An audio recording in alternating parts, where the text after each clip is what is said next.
Friend, जैसा कि आप सभी को पता है, जो आपका नेक्स्ट सीटेट का एग्जाम है वो 7 जुलाई को यहाँ पर होने वाला है, जिसके लिए हम लोग यहाँ पर सीडीपी पेपर 1 और पेपर 2 दोनों के ही प्रीवियस ईयर क्वेश्चन पर कर रहे हैं, जो कि आप सभी के लिए यहाँ पर इंपॉर्टेंट होने वाले हैं। तो चलिए देखते हैं आज के क्वेश्चन। यहाँ पर आपका फर्स्ट क्वेश्चन है, बालकों के व्यक्तिगत विकास। देखिए, व्यक्तिगत विकास की यहाँ पर बात हो रही है। ऑप्शन आपको दे रखा है के लिए विकासात्मक प्रतिमानों को उद्धत करके सटीकता से व पक्के तौर पर भविष्यवाणी की जा सकती है। तो देखिए, जो हमारा डेवलपमेंट होता है, जो हमारा विकास होता है, इसको हम कभी भी मेजर नहीं कर सकते और ना ही इसका जो है पक्के तौर पर भविष्यवाणी कर सकते हैं। हाँ, इसको जो है कुछ हद तक क्या होता है, ये प्रिडिक्टेबल होता है, कुछ हद तक जो है हम इसका पूर्वानुमान लगा सकते हैं, बट हम ये थोड़ी बता सकते हैं कि हमारा जो है विकास आगे चल के कितना होगा। ठीक है, तो ये ऑप्शन जो है आपका यहाँ पर गलत दे रखा है, क्योंकि इसमें दे रखा है कि पक्के तौर पर भविष्यवाणी की जा सकती है। तो ये जो है आपकी बात गलत है। नेक्स्ट आपका दे रखा है के लिए पूर्वानुमान बिल्कुल नहीं लगाया सकता। तो देखिए, ऐसा नहीं है। जो विकास होता है, जो डेवलपमेंट होता है, इसके लिए हम कुछ हद तक जो है पूर्वानुमान लगा सकते हैं, बट इसमें दे रखा है बिल्कुल नहीं लगाया जा सकता। तो इसलिए ये वाला ऑप्शन भी आपका यहाँ पर गलत हो जाएगा। के लिए कुछ हद तक पूर्वानुमान लगाया जा सकता है, परंतु सभी बच्चों के विकास की दर अलग अलग होती है। हाँ, ये बात जो है आपके यहाँ पर बिल्कुल सही दे रखी है। जो हमारा डेवलपमेंट होता है, इसके लिए जो है कुछ हद तक पूर्वानुमान लगाया जा सकता है। साथ ही साथ जो विकास की दर होती है, जो रेट होती है, ये क्या होती है, प्रत्येक बच्चे में अलग अलग होती है। हो सकता है कोई बच्चा जो है 2 साल में चलना सीखे और कोई बच्चा 1 ही साल में चलना सीख जाए। ठीक है, तो ये बात आपकी सही दे रखी है। नेक्स्ट आपका दे रखा है अव्यवस्थित व असतत होता है। तो देखिए, जो हमारा डेवलपमेंट होता है, ये क्या होता है, एक सीक्वेंस में चलता है, एक ऑर्डर में चलता है, एक क्रम में चलता है ना। बट इसमें दे रखा है अव्यवस्थित होता है। तो ये बात तो आपकी यहीं पर गलत दे रखी है। असतत होता है नहीं, जो हमारा डेवलपमेंट होता है वो क्या होता है, निरंतर चलने वाली प्रक्रिया है। माँ के गर्भ से स्टार्ट होती है और जब तक हमारी मृत्यु नहीं होती है तब तक चलती रहती है। ठीक है, सतत प्रक्रिया होती है। तो ये वाला ऑप्शन भी आपका यहाँ पर गलत दे रखा है। नेक्स्ट क्वेश्चन है आपका यहाँ पर दे रखा है, क्वेश्चन निम्नलिखित में से कौन सा कथन सही है। ऑप्शन आपको दे रखा है, विकास क्रमबद्ध नहीं होता है। तो देखिए, जो हमारा डेवलपमेंट होता है, जो हमारा विकास होता है, वो क्या है, एक क्रमिक प्रक्रिया है। प्रत्येक बच्चा जो है पहले शिशुअवस्था में आएगा, बाल्यावस्था में आएगा, फिर किशोरावस्था में आएगा ना। तो विकास क्या होता है, एक क्रम में चलता है। जो विकास की रेट होती है, जो दर होती है, वो क्या होती है, प्रत्येक बच्चे में अलग अलग होती है। हो सकता है जो है कोई बच्चा 1 साल में बोलना सीखे और कोई बच्चा जो है 2 साल में बोलना सीखे। तो दर अलग अलग होती है, बट विकास का एक सीक्वेंस, एक ऑर्डर में चलता है ना। तो ये बात तो आपकी यहाँ पर गलत दे रखी है, क्योंकि इसमें दे रखा है क्रमबद्ध नहीं होता है। तो नहीं, ये बात गलत है आपकी। विकास क्या होता है, विकास क्रमबद्ध होता है ना। नेक्स्ट आपका दे रखा है, विकास अव्यवस्थित होता है। तो ये बात भी आपकी गलत है। विकास क्या होता है, व्यवस्थित होता है ना। तो ये बात भी आपके यहाँ पर गलत है। विकास एक सतत प्रक्रिया है। हाँ, ये बात जो है आपके यहाँ पर सही दे रखी है। विकास क्या, एक कॉन्टिन्यूअस प्रोसेस है।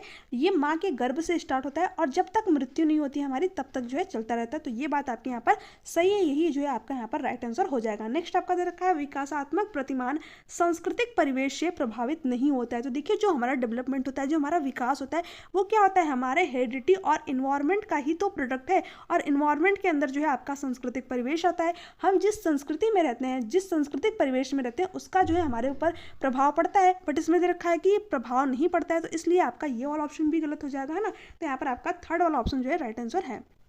नेक्स्ट क्वेश्चन है आपका यहाँ पर, क्वेश्चन है आपका यहाँ पर, बच्चे अपने समाज के बारे में ज्ञान, रहने के कौशल, मूल रीतियाँ किससे सीखते हैं। आस पड़ोस से, धर्म से, स्कूल से, समकक्षीय समूह से। तो देखिए, जो बच्चे होते हैं वो ज्ञान, रहने के कौशल, मूल रीतियाँ, इन सभी जगहों से सीखते हैं। ठीक है, आस पड़ोस से भी सीखते हैं, धर्म से भी सीखते हैं, स्कूल से भी सीखते हैं, समकक्षीय समूह से भी सीखते हैं।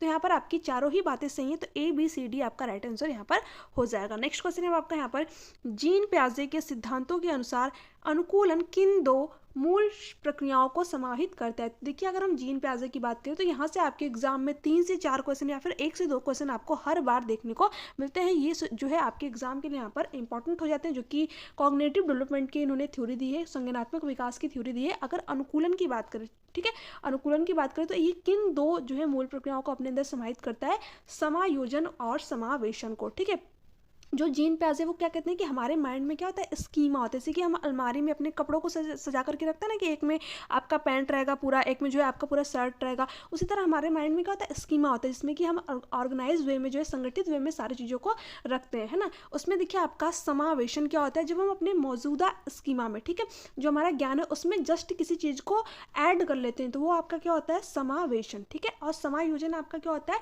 जब हम मॉडिफिकेशन के साथ, संशोधन के साथ जो है किसी नई जानकारी को ऐड करते हैं, तो वहां पर क्या होता है आपका समायोजन। तो यहाँ पर यही पूछ रखा था कि अनुकूलन किन 2 मूल प्रक्रियाओं को समाहित करता है, तो समायोजन और समावेशन को करता है। तो यहाँ पर आपका फर्स्ट ऑप्शन जो है राइट आंसर हो जाएगा, है ना। नेक्स्ट क्वेश्चन आपका एग्जाम में बना, देखिए जीन पियाजे से रिलेटेड ही क्वेश्चन आपका ये बना, जीन पियाजे के संज्ञानात्मक विकास के किस स्तर पर बच्चे लंबाई व भार जैसे गुणात्मक आधारों पर वस्तुओं को व्यवस्थित कर पाते हैं परंतु अमूर्त संरचनाओं की संक्रियात्मकता में कठिनाई महसूस करते। तो देखिए जीन पियाजे मैंने आप लोगों को भी बताया किसकी थ्योरी इन्होंने दी है कॉग्निटिव डेवलपमेंट, संज्ञानात्मक विकास की जो है इन्होंने थ्योरी दी है। और देखिए इन्होंने 4 स्टेजेस बताई जिसको आप PCF से जो है याद रख सकते हैं, सेंसरी मोटर स्टेज, जिसमें कि बच्चा जो है सेंसेस के थ्रू जो है चीज़ों को सीखता है। इसकी एज कितनी होती है, कभी कभी आपसे एज भी पूछ लेता है, 0 से लेकर के 2 वर्ष, ठीक है। प्री ऑपरेशनल स्टेज, ठीक है, पूर्व संक्रियात्मक अवस्था, इसकी एज कितनी होती है आपकी 2 से लेकर के 6 वर्ष, ठीक है। और कॉन्क्रीट ऑपरेशनल की अगर हम बात करें तो इसकी कितनी जो है एज होती है आपकी 7 से लेकर के आपका 11 वर्ष, ठीक है। और फॉर्मल ऑपरेशन की बात करें यानी कि औपचारिक संक्रियात्मक अवस्था, तो इसका जो है 11 एवं होता है ना। अब देखिए इसमें जो है बच्चा अपने इंद्रियों के थ्रू चीज़ों को सीखता है। अगर जो है प्री ऑपरेशनल की हम बात करें यहाँ पर, इसके अंदर जो है आपका बच्चे के अंदर ऑब्जेक्ट परमानेंस आ जाता है ना, उसके अंदर केंद्रीकरण होता है, जीववाद होता है। इन सारी चीज़ों के बारे में जो हम डिटेल में जीन पियाजे की थ्योरी करेंगे तो उसमें मैं आप लोगों को सारी डिटेल में बता दूंगी, बट यहाँ पर भी थोड़ा बहुत हम लोग देख लेते हैं, ठीक है। बट कॉन्क्रीट ऑपरेशन की बात करें यानी मूर्त संक्रियात्मक अवस्था की बात करें तो इसमें क्या कर लेता है बच्चा CCS, ठीक है। 3 चीज़ें आप ध्यान में रखिएगा, कॉन्क्रीट ऑपरेशन यानी मूर्त संक्रियात्मक जो कि पियाजे की 3rd स्टेज है, इसमें अगर बात करें तो CCS जो है बच्चे के अंदर आ जाता है। देखिए CCS आपका क्या है, कंजर्वेशन आ जाता है, ठीक है, संरक्षण यानी वो चीज़ों को अलग अलग कर लेता है, और क्लासिफिकेशन वर्गीकृत करता है, ठीक है। और क्या आता है सीरिएशन यानी जो वस्तुएं होती हैं उनको एक क्रम में लगाना सीख जाता है, ठीक है। तो वही चीज़ें यहाँ पर दे रखी है कि किस स्तर पर बच्चे लंबाई व भार जैसे गुणात्मक आधारों पर वस्तुओं को व्यवस्थित, ठीक है, आपको एक ही पॉइंट समझना है, व्यवस्थित। व्यवस्थित का मतलब क्या, बच्चा एक सीक्वेंस में चीज़ों को लगा रहा है, ठीक है, ऑर्डर में लगा रहा है। तो आपको यहाँ से एक चीज़ समझ में आ गई कि किस अवस्था की बात हो रही है, पियाजे की 3rd स्टेज की बात हो रही है, ठीक है। कॉन्क्रीट ऑपरेशन यानी मूर्त संक्रियात्मक अवस्था की बात हो रही है, परंतु अमूर्त संरचनाओं की संक्रियात्मकता में कठिनाई महसूस करता है। तो देखिए जो पियाजे की फॉर्मल ऑपरेशनल स्टेज है, ठीक है, इसमें बच्चा क्या होता है, अमूर्त सोच, अमूर्त जो एब्स्ट्रैक्ट थिंकिंग है वो यहाँ पर करने लगता है ना। तो उसमें जो है जो पियाजे की कॉन्क्रीट ऑपरेशनल स्टेज है तो उसमें तो अमूर्त चिंतन कर नहीं पाएगा। तो वही यहाँ पर दे रखा है कि अमूर्त संरचनाओं की संक्रियात्मकता में कठिनाई महसूस होता है। तो यानी यहाँ पर कौन सा आपका राइट आंसर हो जाएगा, ऑप्शन नंबर 3rd, ठीक है। तो आई होप कि आप लोगों को जो पॉइंट है वो यहाँ पर क्लियर हो गए होंगे, है ना। नेक्स्ट स्टेप आपका यहाँ पर मैंने ये सारी चीज़ों के बारे में आप लोगों को बता दिया। ये आप पियाजे की जो है 1st stage, 2nd stage, 3rd stage और जो है यहाँ पर 4th स्टेज, ठीक है। ये आपकी 0 से 2 वर्ष, ठीक है, और 2 से लेकर के 6 वर्ष आपकी प्री ऑपरेशनल यानी कि पूर्व संक्रियात्मक अवस्था, और 6 से लेकर के 12 वर्ष यानी कि आपका जो है 7 से लेकर के या फिर 6 से लेकर के 12 वर्ष इसको मान लेते हैं, ठीक है। और अमूर्त की बात करें तो ये आपका 11 या फिर 12 एवं होता है ना। तो ये सारी चीज़ें आपको जितने भी पॉइंट थे इंपॉर्टेंट मैंने आप लोगों को यहाँ पर बता दिया। नेक्स्ट स्टेप आपका लेव वाइगोस्की। अब देखिए ये भी जो है आपके एग्जाम के लिए यहाँ पर इंपॉर्टेंट हो जाते हैं। यहाँ से भी आपके एग्जाम में 1 से 2 क्वेश्चन आपको जरूर देखने को मिलते हैं, है ना, हर बार के एग्जाम में, ठीक है। देखिए जीन पियाजे हो गए, वाइगोस्की हो गया, आपके कोहल वर्ग हो गए, इन लोगों से तो क्वेश्चन जो है फिक्स्ड है कि आपके एग्जाम में आने ही आने हैं। तो इन जो है तीनों लोगों को आप जरूर पढ़ के जाइएगा एक बार, ठीक है। अब देखिए यहाँ पर क्वेश्चन आपका क्या बना, लेव वाइगोस्की के सिद्धांतों के अनुसार व्यक्तिगत वाक, ठीक है, निजी वार्ता, ठीक है, इसको बोलते हैं निजी वार्ता। आपको कई नाम से मिल जाएगा, अगर इंग्लिश में बोले तो प्राइवेट स्पीच, ठीक है, एक ही वर्ड आपको देखने को मिलेगा। हिंदी में जो आपके वर्ड होते हैं वो चेंज होते हैं, ठीक है। के अनुसार व्यक्तिगत वाक बच्चों को अपनी सोच विनियमित करने में मदद करता है। हाँ, यही जो है बात आपकी यहाँ पर सही दे रखी है। जो लेव वाइगोस्की जिन्होंने आपके सोशियो कल्चरल थ्योरी की बात करते हैं, सामाजिक सांस्कृतिक सिद्धांत की बात करते हैं, इनका क्या कहना है कि जो बच्चा क्या होता है खुद से बात करता है ना। जैसे कि आपने देखा होगा कोई छोटा बच्चा है, ठीक है, वो क्या करेगा, खुद से बात करके जो है चीज़ों को बताया कि अरे मैंने ये चीज़ सही से नहीं किया, ये चीज़ें जो है मुझे नहीं करनी चाहिए थी। तो वो क्या होता है आपका प्राइवेट स्पीच होता है। उसी चीज़ को जो है यहाँ पर जो लेव वाइगोस्की उसको प्राइवेट स्पीच यानी व्यक्तिगत वाक करते हैं। और ऐसा करके बच्चा क्या करता है, अपनी जो सोच होती है उसको विनियमित करने में जो है उसको जो है यहाँ पर हेल्प मिलती है ना। तो यहाँ पर आपका फर्स्ट ऑप्शन राइट है।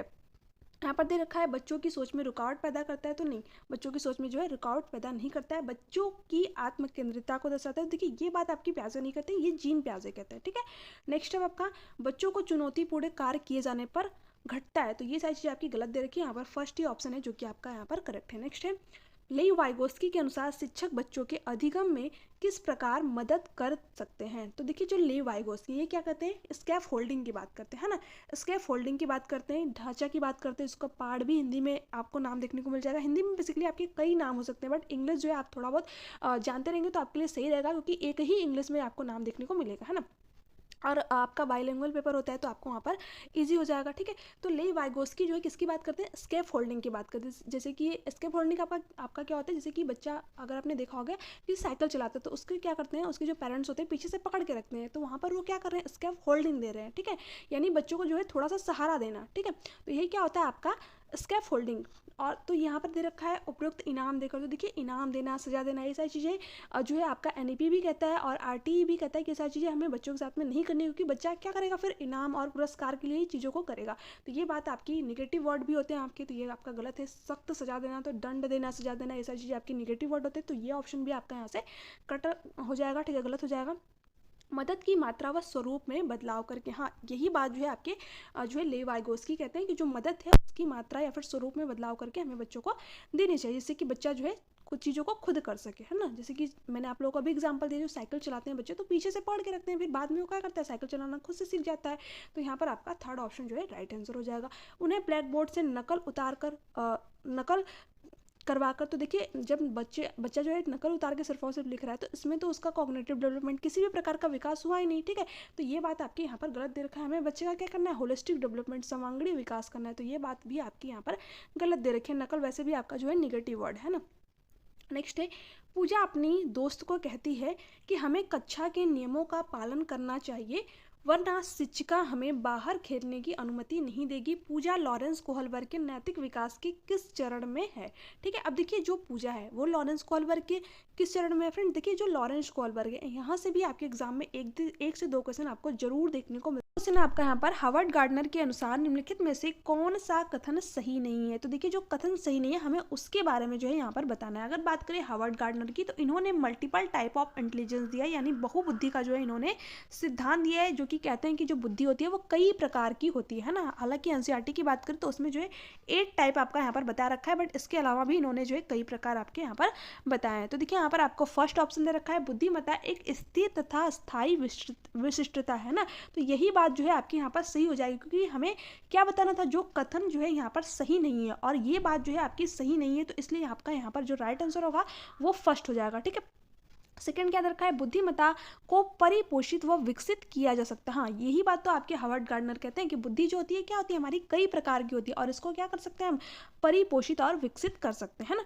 नेक्स्ट आपका दे रखा है, बहुबुद्धि किसी एक सामान्य खंड से हावी नहीं होती अभी तो कई प्रकार की होती है। तो मैंने अभी आप लोगों को बताया बुद्धि क्या होती है, कई प्रकार की होती है, किसके अकॉर्डिंग, हार्वर्ड गार्डनर के अनुसार। ठीक है, बुद्धिमत्ता को एकाकी आयाम से संबंध नहीं किया जा सकता। ठीक है, यानी बुद्धि क्या है, कई प्रकार की होती है। तो ये सारी की सारी बातें आपकी यहाँ पर सही है, बट जो सही नहीं था हमें वो यहाँ पर बताना था, तो इसलिए आपका फर्स्ट वाला ऑप्शन यहाँ पर करेक्ट था। ठीक है, नेक्स्ट है, एक बाल केंद्रित शिक्षा में। ठीक है, आप देखिए चाइल्ड सेंटर्ड एजुकेशन की बात हो रही है, शिक्षक की कोई भूमिका नहीं होती। तो देखिए जब चाइल्ड सेंटर्ड एजुकेशन की बात हो रही है वहाँ पर, तो बच्चे को केंद्र में रखना है ना, उसमें शिक्षक भी एक्टिव रहेगा और बच्चा भी एक्टिव रहेगा। तो ये बात तो आपके यहाँ पर गलत दे रखी है, शिक्षक की कोई भूमिका नहीं होती। ठीक है, नेक्स्ट आपका दे रखा है, शिक्षक की सक्रिय भूमिका होती है तथा विद्यार्थी की निष्क्रिय होती है। तो देखिए मैंने अभी आप लोगों को बताया शिक्षक और छात्र दोनों की ही भूमिका यहाँ पर होगी। ठीक है, बच्चा क्या होगा, केंद्र में रखा जाएगा, बच्चे की जरूरत के अनुसार, बच्चे की रुचि के अनुसार जो है यहाँ पर उसको शिक्षा दी जाएगी। तो ये जो है आपका गलत हो जाएगा। विद्यार्थियों की सक्रिय भूमिका होती है तथा शिक्षक की निष्क्रिय भूमिका होती है, तो ये भी आपका ऑप्शन यहाँ पर गलत हो जाएगा। वैसे भी जो आपका निष्क्रिय वर्ड है वो क्या है, यहाँ पर निगेटिव वर्ड है। ठीक है, नेक्स्ट आपका दे रखा है, शिक्षक व छात्र दोनों की सक्रिय भूमिका होती है। हाँ ये बात जो है आपके यहाँ पर बिल्कुल करेक्ट दे रखी है, मैंने अभी आप लोगों को बताया। तो यहाँ पर आपका फोर्थ ऑप्शन जो है राइट आंसर हो जाएगा। ठीक है, नेक्स्ट अब आपका यहाँ पर अजर्शन और रीजन वाले क्वेश्चन। ठीक है, ये तो आपके एग्जाम में जो है अब बहुत ज़्यादा आने लगे हैं। तो देखिए इसमें क्या दे रखा है, कक्षाओं में लड़के गणित व विज्ञान में लड़कियों से कहीं बेहतर प्रदर्शन करने की क्षमता रखते हैं। देखिए ये बात जो है आपकी बिल्कुल गलत दे रखी है ना। ऐसा थोड़ी है कि जो लड़के सिर्फ और सिर्फ वही जो है गणित और विज्ञान में अच्छा प्रदर्शन करते हैं, लड़कियां भी करती हैं, है ना। तो ये बात क्या है आपकी गलत है। लड़कों में लड़कियों की अपेक्षा गणितीय तर्क व वैज्ञानिक क्षमताएं सहज रूप से मौजूद होती हैं, नहीं, ऐसा बिल्कुल भी नहीं है। जैसा इन्वायरमेंट मिलेगा, जैसी हमारी हेरिडिटी होगी, उसके अकॉर्डिंग जो है हमारी कैपेसिटी होगी, है ना। ऐसा थोड़ी है कि लड़कों में जो है जन्म से ही ये सारी चीज़ें होती हैं, ये जो है बात आपकी बिल्कुल गलत दे रखी है। तो यहाँ पर क्या है, ए और आर जो है दोनों ही आपके क्या है, गलत है, ठीक है। फर्स्ट ऑप्शन में दे रखा है ए और आर दोनों सही है, नहीं, ए और आर क्या दोनों आपके गलत है, जो कि आपको फोर्थ ऑप्शन में दे रखा है, यानी आपका फोर्थ ऑप्शन जो है यहाँ पर राइट आंसर हो जाएगा।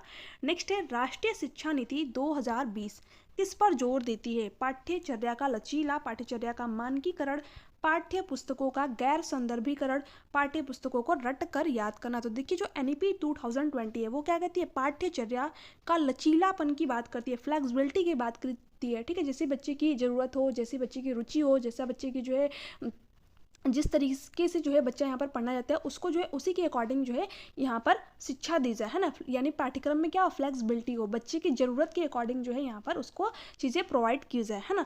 तो ये बात जो है आपकी NEP कहती है। तो यहाँ पर आपका फर्स्ट ऑप्शन जो है राइट आंसर हो जाएगा।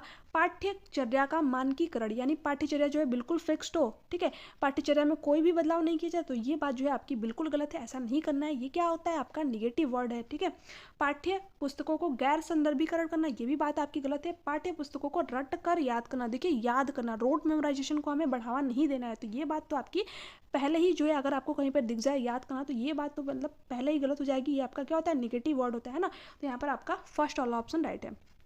नेक्स्ट है मूल्यांकन का केंद्र क्या होना चाहिए, ठीक है। मूल्यांकन का आपको यहाँ पर केंद्र पूछा हुआ है। अधिगमकर्ता क्या नहीं कर सकता है, इसका चित्रण करना, ठीक है। देखिए ये बात जो है आपके यहाँ पर गलत दे रखी है, सिर्फ और सिर्फ इसका चित्रण करना कि अधिगमकर्ता क्या नहीं कर सकता, नहीं, हमें क्या करना चाहिए, मूल्यांकन जो है बच्चा कैसे सीख रहा है, क्या कर रहा है, ये सारी चीज़ों को ध्यान में रख करके करना चाहिए। तो ये बात आपका गलत दे रखा है। कक्षा में दूसरे बच्चों की तुलना, तो देखिए तुलना करना अगर आपके आ गया ना, तुलना, हमें बच्चों का कंपेयर नहीं करना है, ठीक है, कि ये बच्चा जो है उस बच्चे से कितना सीखा, तो ऐसे हमें बच्चों को जो है नहीं करना है। तो ये बात जो है आपका पहले ही गलत हो गया, है ना। निगेटिव वर्ड है आपका तुलना करना, जहाँ पर भी आपको दिख जाए वो क्या होता है, आपका ऑप्शन गलत, ठीक है। मानक वर्ग में बच्चों की लेबलिंग करना, ठीक है, तो ये हमें नहीं करना है, बच्चों की लेबलिंग हमें नहीं करनी है, ये भी क्या आपका निगेटिव वर्ड है, तो ये भी आपका यहाँ पर गलत होगा।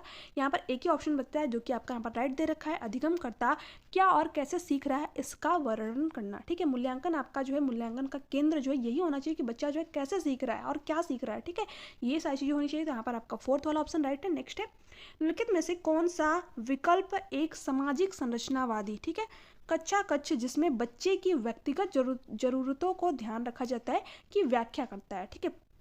अब देखिए फर्स्ट ऑप्शन दे रखा है बैठने की तय व्यवस्था, सिर्फ और सिर्फ बैठने की तय व्यवस्था, ठीक है, ये तो आपकी सामाजिक रचनावादी कक्षा की व्याख्या नहीं करता है, तो ये आपका क्या होगा, यहाँ पर गलत हो जाएगा। शिक्षकों का केवल निर्देश देना कि वो बच्चों से पूर्णतः आज्ञा पालन की अपेक्षा करते हैं, तो देखिए केवल वर्ड, केवल हमें बच्चों को निर्देश नहीं देना है ना, और वैसे भी केवल वर्ड भी क्या आपका यहाँ पर निगेटिव है, तो ये वाला ऑप्शन जो है यहाँ पर गलत हो जाएगा। बच्चों को तथ्यों को स्मरण कराना, तो मैंने आप लोगों को अभी बताया कि रोड मेमोराइजेशन को हमें बढ़ावा नहीं देना है, ठीक है, हमें क्या करना है, बच्चों को सेंटर में रख करके एजुकेशन देनी है, चाइल्ड सेंटर एजुकेशन की यहाँ पर जो है NEP भी आपकी बात करती है और RTE भी बात करती है, ठीक है। तो ये वाला ऑप्शन भी आपका यहाँ पर गलत। बच्चों को आपस में चर्चा करते हुए समूह में कार्य करना, हाँ ये बात जो है आपके यहाँ पर सही दे रखी है, ठीक है, तभी तो उसका जो है सामाजिक रचनावादी जो है विकास होगा, ठीक है, यानी जो सोशियो डेवलपमेंट है उसका यहाँ पर जब बच्चा जो है कक्षा में चर्चा करेगा, समूह में जो है कार्य करेगा, तब उसका क्या होगा, सामाजिक विकास होगा, ठीक है। तो यहाँ पर आपका फोर्थ ऑप्शन राइट दे रखा है। नेक्स्ट है जो क्वेश्चन नंबर आपका 15, ठीक है, निम्नलिखित में से कौन सा प्रश्न कक्षा में समालोचनात्मक, ठीक है, सोच को बढ़ावा देने का सही उदाहरण है। देखिए समालोचनात्मक, ठीक है, क्रिटिकल थिंकिंग आपकी क्या होती है, जिसमें अपसारी सोच होती है। अपसारी सोच का मतलब क्या हो गया, जो बच्चा जो है कई दिशाओं में सोच सके, ठीक है, कई डायरेक्शन में जो है यहाँ पर आपका सोच सके, ठीक है, यानी क्रिटिकल थिंकिंग को जो है उसके बढ़ावा देना है। यहाँ पर दे रखा है 325 और 486 को जमा करो, तो इसमें बच्चा का जो है क्रिटिकल थिंकिंग नहीं हुआ, वो कई दिशाओं में नहीं सोच पाएगा, ठीक है, ये तो बच्चा जो है डायरेक्ट इसका आंसर दे देगा, तो ये तो आपका यहाँ पर होगा नहीं। बाल विवाह प्रतिबंध अधिनियम किस वर्ष में पारित किया गया था, तो ये भी देखिए एक फैक्ट है, एक क्वेश्चन है, इसको बच्चा डायरेक्ट बताएगा, अगर उसको आता होगा तो बता देगा, नहीं आता होगा तो नहीं बताएगा, तो इसमें भी बच्चे की क्रिटिकल थिंकिंग का विकास नहीं होगा, ठीक है। श्वसन को परिभाषित कीजिए, तो देखिए ये क्या हो गया, आपकी डेफिनेशन होगी, डेफिनेशन बताना, डायरेक्ट क्वेश्चन जो होते हैं वो सारी चीज़ें आपकी क्रिटिकल थिंकिंग का विकास नहीं करती है ना, तो ये भी आपका गलत हो गया। अब देखिए फोर्थ ऑप्शन क्या दे रखा है, अपने शहर में प्रदूषण के विभिन्न कारणों का विश्लेषण कीजिए और प्रदूषण करने के विभिन्न उपाय सोचिए, है ना। तो इसमें देखिए सोचिए, बच्चा क्या करेगा, सोचेगा उस चीज़ के बारे में, पहले क्या करेगा, प्रदूषण के बारे में विश्लेषण करेगा, अपने आसपास देखेगा, ठीक है। बच्चा जो है खुद के एनवायरनमेंट से उस चीज़ों को सीखेगा और खुद का माइंड लगाएगा, ठीक है। हर बच्चे का जो जवाब होगा वो यहाँ पर अलग अलग होगा। एक बच्चा जो है किसी और तरीके से उस चीज़ को सोचेगा और दूसरा बच्चा जो है यहाँ पर किसी और तरीके से उस चीज़ को सोचेगा। तो यहाँ पर क्या होगा, बच्चे की क्रिटिकल थिंकिंग यानी समालोचनात्मक चिंतन का विकास होगा, है ना। तो यहाँ पर आपका फोर्थ ऑप्शन जो है बिल्कुल करेक्ट दे रखा है। तो फोर्थ ऑप्शन आपका यहाँ पर राइट आंसर हो जाएगा। अब देखिए जो इसके आगे क्वेश्चन मैं आप लोगों को नेक्स्ट वीडियो में कराऊंगी। ये आपके आज के 15 क्वेश्चन थे। देखिए ये सिर्फ और सिर्फ आपके 15 क्वेश्चन नहीं थे, इनसे जो है आपके बहुत सारे कॉन्सेप्ट क्लियर हो गए होंगे। यहाँ पर मैंने सिर्फ जो चारों ऑप्शन है उनको यहाँ पूरे एक्सप्लेनेशन के साथ में आप लोगों को बताया, ताकि आपको जो है यहाँ पर हेल्प मिल सके। देखिए क्वेश्चन को सिर्फ और सिर्फ क्वेश्चन पढ़ना, ऑप्शन टिक करके चले जाना है, ये देखिए इस तरीके से अगर आप पढ़ेंगे तो अब आपके लिए जो है सही नहीं होगा, क्योंकि जब तक आप जो है चारों ऑप्शन को एनालिसिस नहीं करेंगे तब तक जो है आप अपने एग्जाम में अच्छा स्कोर नहीं कर पाएंगे। क्योंकि आपको जो है यहाँ पर सबसे ज़्यादा जो इंपॉर्टेंट है कॉन्सेप्ट को समझना। अगर आपके कॉन्सेप्ट क्लियर है तो क्वेश्चन किसी भी तरीके से घुमा के आपसे पूछ ले, आप जो है वहाँ पर उसके राइट आंसर तक पहुँच जाएंगे, है ना। तो आपको चारों जो ऑप्शन दे रखे हैं इनको प्रॉपर एनालिसिस करके ही जो है करना है क्वेश्चनों को। तो वही चीज़ मैंने आप लोगों को यहाँ पर कराई। तो आप जो है इन सीरीज़ को फॉलो कर सकते हैं। इसके साथ साथ जो आपकी ईवीएस की सीरीज है वो भी आप लोगों की यहाँ पर कंटिन्यूअस चल रही है, जिसमें कि जो 3rd to 5th की एनसीईआरटी मैं आप लोगों को पूरा बेसिक से यहाँ पर कवर करा रही हूँ। तो आप जो है उन क्लासेस को जरूर देखिए, आपके लिए काफ़ी हेल्पफुल रहेगा। और साथ ही साथ जो उसकी प्रैक्टिस सेट है वो भी मैं आप लोगों को यहाँ पर करा रही हूँ। तो ईवीएस की जो 30 नंबर की आपके, जिसमें कि 15 नंबर आपका कंटेंट कराता है और 15 नंबर पेडागोजी, तो उसकी जो है प्रिपरेशन मैं आप लोगों को यहाँ पर पूरा अच्छी तरीके से करा रही हूँ। तो आप जो है उन क्लासेस को जरूर देखिए। इसके अलावा जो साइंस की प्रैक्टिस सेट है, जो प्रीवियस ईयर क्वेश्चन है, वो भी मैं आप लोगों को यहाँ पर करा रही हूँ, ठीक है। तो ये सारी जो है क्लासेस आप कर सकते हैं, ठीक है। अगर वीडियो आपको अच्छी लग रही है तो चैनल को सब्सक्राइब कर लीजिएगा, बेल आइकन को प्रेस कर दीजिएगा, ताकि वीडियो की जो नोटिफिकेशन है वो आप तक पहुँच सके। Thanks for watching.